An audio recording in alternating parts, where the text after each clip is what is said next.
موقف واحد ممكن يأثر على حياتك طول الفترة اللي باقية من عمرك. قرار واحد قرار واحد ممكن تاخده يفضل مصيرك متعلق بيه اللي باقي من سنين عمرك. والطار في بلدنا ما بيخلصش. بلدنا بتطلع من قتل لقتل ومن موت لموت، والخصومة بين عيلتنا وعيلة الطحاوي ليها سنين وسنين. نار قايدة ما بيننا ما بتطفيش من جدود لجدود.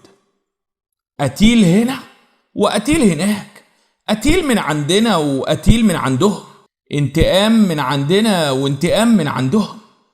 ما كانش فاضل من عيلتنا غير راجل واحد بس، هو عمي رضوان. ولأن خميس الطحاوي كبير عيلة الطحاوية كان ما عندوش قلب ولا رحمة في قلبه، استنى يوم فرح عمي رضوان على عروسته بهية اللي كل الناس كانوا بيقولوا ويعيدوا على حلاوتها. حلاوة مرات عمي بهية مفيش ليها زي الجبين الأبيض والشعر السايح، الأوامر اللي ياخد القلب والعقل. كل الناس في بلدنا كانوا بيحكوا ويضحكوا على حلاوة بهية، كانوا بيحسدوا عمي عليها وعلى جمالها وحلاوتها.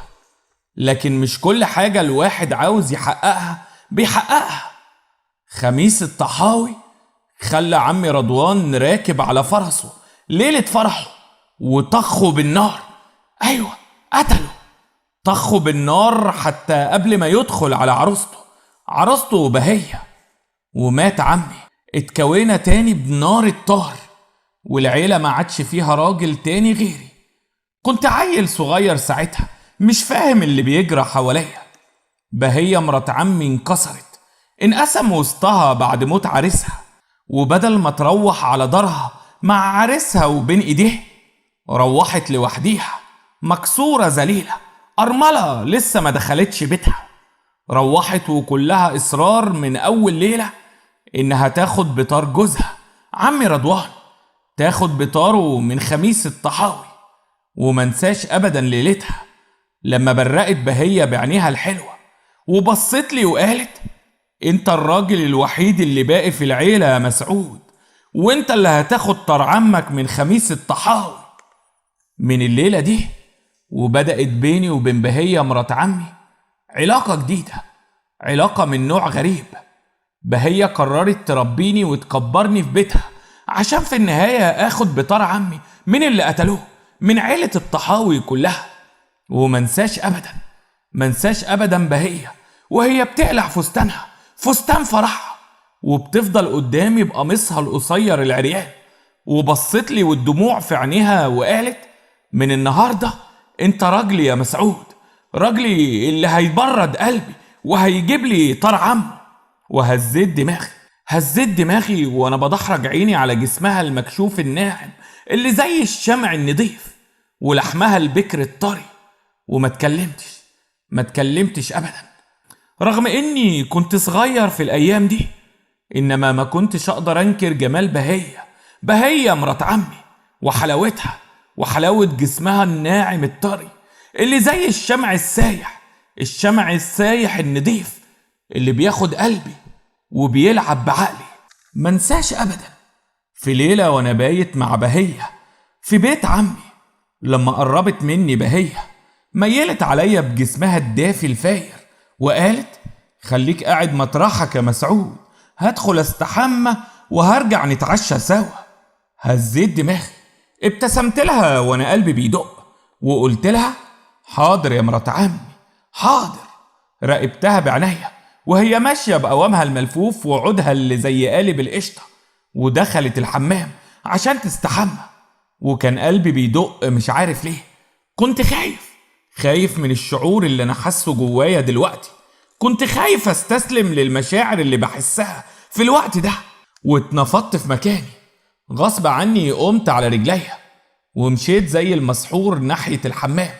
حسيت اني بترعش، احساس جديد اول مرة احسه، وغصب عني ميلت على الفتحة الصغيرة اللي في باب الحمام اللي مكان المفتاح، وثبت عينيا على الفتحة. ودق قلبي دق قلبي بعنف وانا براقبها وهي عريانة بتستحمى، وحسيت بكياني كله بينهار وبتنفض في كل مكان في جسمي. حسيت اني خايف، دي اول مرة في حياتي اشوف فيها واحدة ست عريانة. ايوه، اول مرة احس فيها الاحاسيس دي. اتنهدت وانا حاسس اني بنهج، حاسس ان نفسي بيتقطع وانا براقب كل تفصيلة من تفاصيل جسم بهية وهي عريانة قدامي. المية بتجري على جسمها الفاير اللي زي الشمعة. ليلتها ما قدرتش اكل، كنت خايف وبترعش وسقعان، مش عارف ليه. نمت على السرير وانا بتنفض، مش عارف ليه الخوف اللي ملا كياني. كنت حاسس بالذنب اني عملت كده، كنت زعلان من نفسي اني بصيت على مرات عمي وهي عريانة وبتستحمى. اتنفضت كتير واترعشت وانا نايم على السرير. اتغطيت بالبطانية في عز الحر، وقربت مني مرات عمي قالت لي وهي بتبصلي بقلق: مالك يا ولا مسعود، انت عيان ولا ايه؟ وجسمي اشعر لما بهية حطت ايديها الناعمة على دماغي بتشوفني سخن ولا لا. وشهقت بهية، اتنفضت وقالت بقلق: يا ندامتي، ده انت سخن نار يا مسعود. واتفردت بهية، اتفردت جنبي على السرير، ضمتني ناحيتها وضمت دماغي في صدرها الطري وقالت: ما تقلقش يا مسعود، تلاقيك اخدت شوية برد ولا حاجة. اتنهدت وانا في حضن بهية، حضنها الدافي الطري. حسيت بملمس جسمها الناعم السخن بيلمس جسمي، واتنفضت اكتر وانا بفتكر نفسي وانا ببص على بهية من خرم الباب. وقلت لنفسي وانا بلزق جسمي في جسمها اكتر واكتر: سامحيني يا مرات عمي، سامحيني. ايام مرت وسنين فاتت، سنين بتجري وبتجري، وبهية بتكبر وبتحلو وبتتدور. بهية كل ما تكبر اكتر بتحلو اكتر ونوستها بتزيد اكتر واكتر. وانا كمان كنت بكبر بين ايدين بهية، قربت ابقى شاب طويل عريض. منساش ابدا بهية وهي بتبصلي والفرحة مالية عينيها، بتحط ايديها حوالين كتافي العريضة وبتقولي: اكبر يا مسعود، اكبر وابقى راجل عشان تاخد بطار عمك. بهية مش عاوزة تشيل الفكرة من دماغها، فكرة الطار مش عاوزة تشيلها من دماغها ابدا. بهية حاطة بندقية عمي ومعلقاها على الحيطة جنب التلفزيون، وشاورت لي عليها وقالت: عشان كل ما تتفرج على الافلام ولا ماتشات الكورة يا مسعود عينك تيجي على بندقية عمك، وما تنساش طاره ابدا. وليلتها، ليلة ما كنت بتفرج على التلفزيون، كنت بستنى الليل يجي وبهية تغرق في نومها في اوضتها، واقوم من مكاني، اقوم من قعدتي قدام التلفزيون واتسحب على طرف رجلي، افتح باب اوضة بهية واقف قدامها وهي نايمة. املي عيني من حلاوة بهية ومن جمالها البكر اللي ما اتلمسش قبل كده. ودق قلبي زي المجنون وانا بلمح التوب مسحوب عن رجلين بهية، ورجليها الحلوة اللي زي عمدان الرخام باينة قدامي بتضوي زي الشمع. وانهار كياني كله وانا مبحلق في جسم بهية، مبحلق في جسمها بعناية زي ما اكون عايز اكلها وافترسها، وبقول بصوت واطي: بحبك يا بهية، بحبك. وجه اليوم اللي كنت خايف منه، لما كنت قاعد ليلتها قدام بهية مرات عمي. كانت مبرقة ورفع حواجبها، الغضب باين على وشها والشرر بيطق من عينيها. وقالت بغضب: خميس ابن الطحاوي طايح في البلد، رايح جاي بيقول ان مفيش في عيلتنا راجل عشان ياخد بالطار اللي عنده. وبرقت بهية وهي بتبصلي، قامت من مكانها، مسكت بندقية عمي اللي متعلقة على الحيطة، وقالت وهي بتمدلي البندقية: آن الأوان يا مسعود، انت بقيت راجل خلاص، والوقت جه عشان تاخد بطار عمك من خميس ابن الطحاوي. وبرقت بعينيا، دق قلبي بعنف وتزلزل كل كياني وانا بمسك منها البندقية، وكل مفاصلي بتترعش من غير ما اتكلم ولا كلمة. مر يومين من بعد ما عطتني بهية البندقية، انا ما اتحركتش من مكاني وما طلعتش بره الدار من يوميها. لمحت بهية بتدحرج عينيها عليا بصت لي وقالت وهي بتبرق بعينيها: خبر ايه يا مسعود؟ يعني عدى يومين ولا طخيت ابن الطحاوي ولا طلعت بره الدار حتى. وضحكت بهية، ضحكت ضحكة باستهزاء، اتميلت قدامي بقوامها الفاير وقالت: شكلك لسه ما بقتش راجل يا مسعود، شكلك لسه صغير ما كبرتش. واتنهدت بهية، بصت لي بخيبة أمل وقالت: أنا داخلة أنام ومش هتكلم في الموضوع ده تاني، ولما تحس نفسك كبرت يا مسعود وبقيت راجل ابقى خد بطر عمك من خميس الطحاوي. وطبطبت على كتفي بهية، بصت لي في عينيا وقالت: ما انت لازم تاخد بطارك عشان تعيش راجل وسط الناس. ومشيت بهية قدامي، أكلتها من ظهرها بعينيا وهي بتتلوى قدامي بقوامها الملفوف، ونفخت نفس سخن من صدري وما اتكلمتش. بعد نص الليل حصل اللي بيحصل كل مرة، اتسحبت من مكاني ومشيت ناحية أوضة بهية وفتحت الباب وبرقت، اتزلزلت، اتهز كياني كله وانا ببحلق في جسم بهية وهي نايمة. نشف ريقي وانا بتأملها غطسانة في نومها، مفرودة بقوامها الملفوف ومعظم جسمها عريان في القميص القصير المكشوف اللي مسحوب عن رجليها الناعمة الطرية. اتنفست بصعوبة ومن غير ما احس اتحركت ناحية بهية زي المسحور، مشيت ناحيتها. دق قلبي بعنف وانا غصب عني بمد ايديا، بمد ايديا ناحية بهية، بلمس رجليها المكشوفة، رجليها الناعمة العريانة، رجليها اللي زي الشمعة. اتنهدت وانا بتحسس بايديا رجليها الطرية الملفوفة، واتنفضت في مكاني، برقت بعينيا، اتجمدت لما فجأة وبدون سابق انذار فتحت بهية عينيها الواسعة وبرقت لي، بصت لي باستغراب واتعدلت على السرير. برقت وانا براقب جسمها العريان في قميص النوم القصير المكشوف. وبصت لي بهية، بصت لي باستغراب وقالت: ايه اللي بتعمله ده يا مسعود؟ واتعدلت بهية، وقفت قصادي، اتفردت بقوامها المفرود قدامي وقالت وهي بتفرك ايديها في بعض: ازاي تعمل كده يا واد؟ ده انا مربياك. وبصت لي في عينيا ولقيتني ببص في الارض، بهرب بعينيا من عينين بهية، وقلت وانا متردد وبترعش قدامها: انا رايدك من زمان يا مرات عمي، بتمناكي من صغري، بتمناكي في كل لحظة وكل ثانية.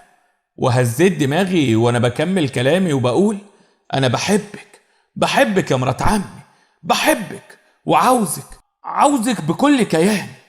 واتنهدت بهية، اتنفست بصوت عالي وهي بصالي باستغراب ومبرقة، كان صدرها بيطلع وينزل بنفسها العالي، وما اتكلمتش، ما ردتش عليا. عدى يومين على اللي حصل، بهية ما بتكلمنيش ولا لسانها بيخاطب لساني، لحد ما في ليلة كنت نايم غطسان في النوم، كنت حاسس اني حزين ومكسور بعد الكلام اللي حصل بيني وبين بهية. فقت فجأة من نومي على ايد بتهزني، فتحت عينيا ولقيتها قدامي، لقيت بهية، اتزلزل كل كياني لما بصيت على بهية وهي واقفة قدامي زي الفرسة، لابسة قميص شفاف قصير كاشف معظم جسمها. برقت بعينيا واتعدلت وانا ببص لها، اكلتها بعينيا، عديت بعينيا على كل تفصيلة عريانة من جسمها وقلت لها: مرات عمي، في حاجة يا مرات عمي ولا ايه؟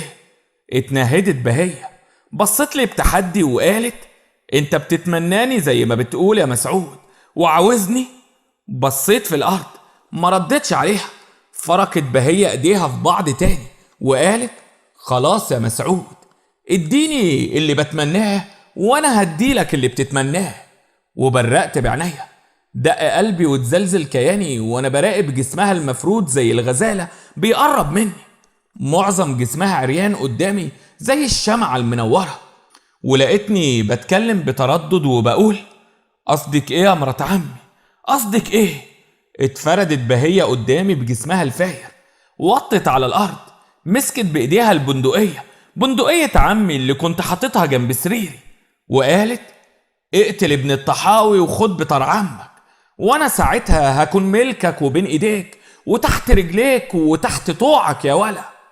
واترعشت وهي بتناولني البندقية بين ايديا. اخدت منها البندقية، نقلت عيني ما بين البندقية وبين جسم بهية الفاير العريان. ما هو دي قصاد ده. وهزيت دماغي وقلت ماشي يا مرات عمي ماشي. ليا اسبوع بحاله براقب خميس ابن الطحاوي وهو رايح وجاي في البلد بيبرطع ولا همه. بحاول اعرف خط سيره، مش باكل ولا بشرب. مفيش في حياتي غير حاجة واحدة بس، لازم اقتل خميس الطحاوي، لازم اوفي بوعدي مع بهية، عشان بهية هي كمان توفي بوعدها وتديني نفسها وتبقى ملكي وبين ايديا وتحت طوعي. هي قالت لي كده. صورة بهية ما بتفرقش خيالي، ساكنة في عينيا وقلبي. وعشان كده بعد ما عرفت خط سير خميس الطحاوي وعرفت انه كل يوم بيقعد على القهوة اللي قدام الترعة ويشرب الشيشة بتاعته، استخبيت ورا الخص اللي مبني من البوص على الترعة، واستعديت واستنيت لما الليل يدخل عليا. وقفت وفي ايدي بندقية عمي. ووصل خميس الطحاوي للقهوة وقعد على الكرسي بتاعه. قعد على الكرسي بعمته الكبيرة وبعبايته الواسعة، وفضل يكركر في دخان الشيشة وينفخ يمين وشمال وبدون وعي، وانا زي المسحور. وصورة بهية وحلاوتها متجسمين قدامي. وجهت البندقية ناحية خميس ومن غير تفكير دوست على الزناد، وطلعت طلقة واتنين وتلاتة، وعلى طول دخلوا في قلب خميس الطحاوي. ووقع خميس، وقع سايح في دمه، والناس جريت يمين وشمال، صريخ وهرج ومرج. وقمت من مكاني جريت زي المجنون وانا في ايدي بندقية عمي. جريت على بيت عمي على طول، بيت بهية. كنت بترعش وخايف وكل حتة في جسمي بتتنفض. خبطت زي المجنون على الباب مرة واتنين وتلاتة، محدش فتح لي، محدش بيرد عليا. يا ترى فين بهية وراحت فين؟ بهية فص ملح وداب. كنت هتجنن وانا بخبط بدماغي في باب الدار. يا ترى راحت فين بهية؟ لكن من غير فايدة محدش فتح لي ولا حدش رد عليا. مشيت مكسور ببص حواليا. انتشر الخبر في البلد كلها بتقول ان مسعود اخد بطار عمه وقتل ابن الطحاوي، لكن محدش يعرف انا عملت كده ليه.